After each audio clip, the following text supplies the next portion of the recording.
Stocks keep powering higher. The Nasdaq just less than 2% off its all-time highs of Wednesday afternoon. Let's get a technical view of the markets. For that, we go to Craig Johnson, Senior Technical Research Analyst at Piper Sandler in Minneapolis. Welcome back, Craig. Now, the markets have been relentless in their march back up. Do you see anything technically, anything on the charts that would prevent them from going higher? Fred, as I look at the charts, all lights are green at this point in time, and I think this is a market that's going to probably continue to keep pushing ahead.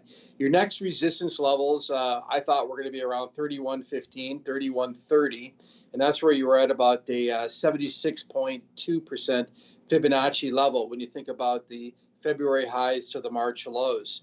That was going to be the resistance level, and move through that. Ultimately, Fred, would leave us looking at the S&P 500 back at the old-time highs, which is pretty close to about 3,400. So pretty amazing, Fred, that the breadth of the market is improving. We continue to see that momentum indicators remain positive, and the expansion in breadth is really what's starting to pick up and starting to push the overall market to higher levels at this point. Now, Craig, there are some technical analysts who want to see three waves of selling, three down legs before they call a market bottom, but they haven't seen that third leg yet.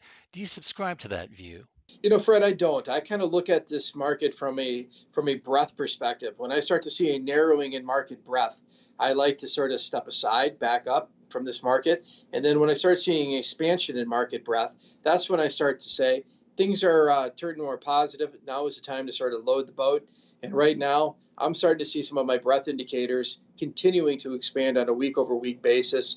I was just noticing just this morning that I've got over 30% of our groups that we look at, Fred, that are now back above a rising 200-day or 40-week moving average in our work.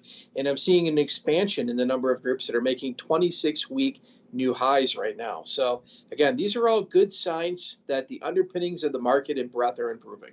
Well, Craig, you just alluded to that fear of missing out, people wanting to get back into the market. You see that as a fundamental factor? Correct. It is absolutely a FOMO trade at this point in time, fear of missing out.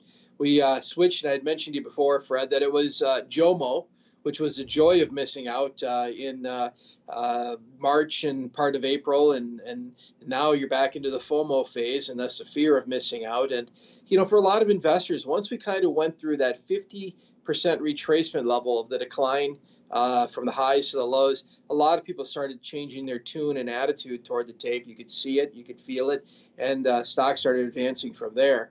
I think it's just going to, perhaps carry on from here. Any names, even at these high levels of prices, that you think investors ought to get into right now? Well, Fred, it's really interesting right now because we're overweight tech, we're overweight consumer cyclicals, and we're overweight healthcare. Those are the three sectors that we want to be overweight. As I look through the tech sector, again, sticking with some of the large cap names right now, but stocks like Apple look like they're going to go back to the old highs. I look at stocks like Nvidia, really attractive on the semiconductor side. Also, Broadcom is another standout for me. So thinking about consumer, uh, great brands like Lulu still seem to have more room to continue to work from here. I'd also just say that in consumer land, some of these home builders, stocks like Pulte, still continue to be a constructive looking chart that have gotten back to the old highs. And then I think on the riskier side, Fred, you got to think about names such as Wynn from the casino side. I think you got to look at things like Delta Airlines and even Royal Caribbean.